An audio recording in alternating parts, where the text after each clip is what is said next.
السلام عليكم ورحمة الله وبركاته. اللهم صل وسلم وبارك على سيدنا محمد وعلى آله وصحبه وسلم. النهاردة هنعمل مع بعض فاصوليا بيضة باللحمة في الفرن بطريقة جميلة جدا وسهلة قوي قوي قوي، وهتعجبكم جدا. وهنعمل جنبها رز أبيض بالحبهان وبالقرفة وورق اللورة، هيعجبكم جدا وهتشموا ريحته من آخر الدنيا.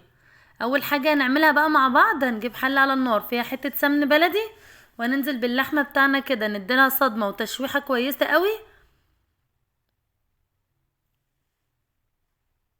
رصيناها كده خدت صدمة، وبعدين هنديلها تقليبة كلها تاخد نفس اللون وتتشوح كويس.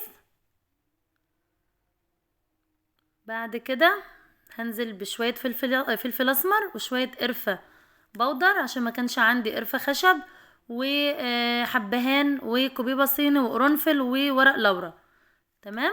وبعدين هنزل بجزر متقطع وطماطم وبصل وفصين توم صحيح، هديلهم بقى تقليبه كويسه جدا كده مع بعض. ولما يتشوحوا كويس مع بعضهم كده هنزل بميه مغليه. ما تنزليش على اللحمه بميه بارده ابدا، انزلي بميه مغليه تاخدي منها احلى شوربه واحلى تسويه. تمام. هنقلبها بقى بالشكل ده كده وهنغطيها بقى ولحد ما تستوي. تمام. ولو في اي ريم هنبشرها كده، لو في اي ريم ولا حاجه زياده بنشيله. معايا بقى الفاصوليا الناشفه دي انا نقعاها من بالليل، يعني اتنقعت 24 ساعه، وتاني يوم خدتها غسلتها كويس وحطيتها على النار تستوي تتسلق زي ما انتم شايفين كده، تاخد 3/4 سوا. يعني تتكي على وحدة الفاصوليا كده، ولا تبقى جامدة قوي ولا تبقى مستوية او مهرية، عشان لسه هتاخد سوا كمان في الصلصة. معايا بقى حلة تانية هنسيب بقى ايه الفاصوليا تغلي. تمام. معايا بقى حلة تانية على النار فيها حتة سمن بلدي وشوية زيت، وهنزل عليهم ببصل متقطع.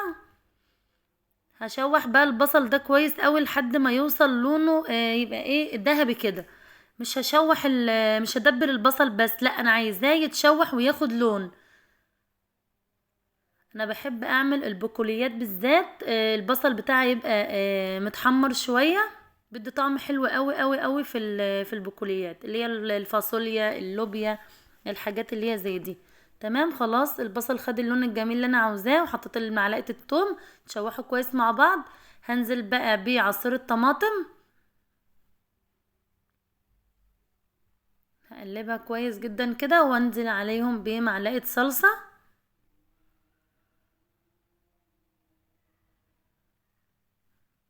انزل بمعلقه صلصه كبيره بالشكل ده، وهديلهم بقى تقليبه مع بعض كده واسيبهم يغلوا ويتسبكوا كويس جدا مع بعض. هنا بقى كانت خلاص الطماطم اتسبكت اهي.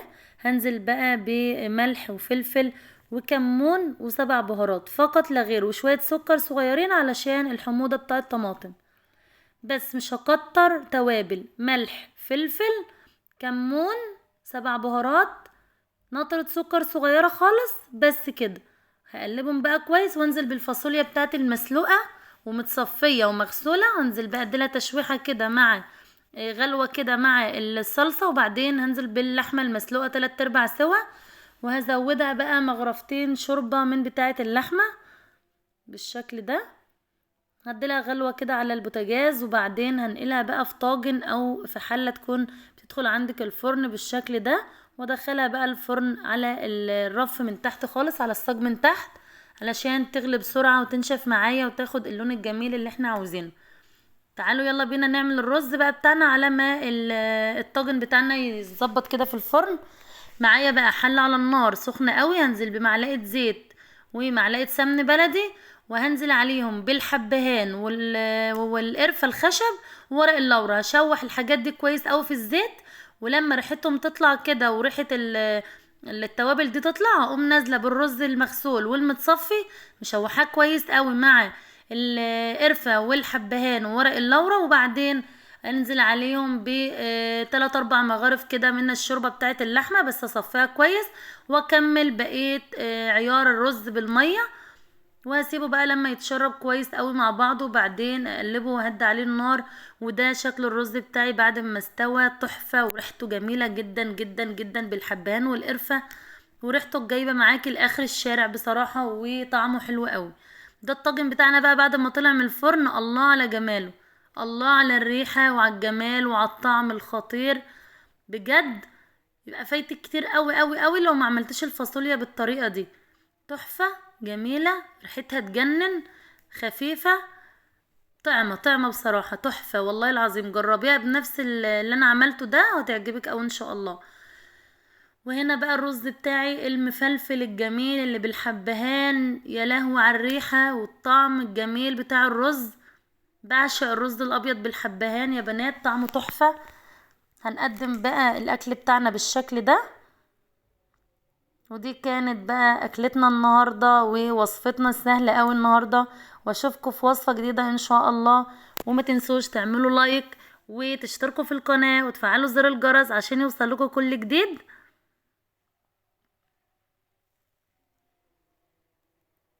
لايك بقى جميل كده للفيديو. في رعاية الله، سلام عليكم.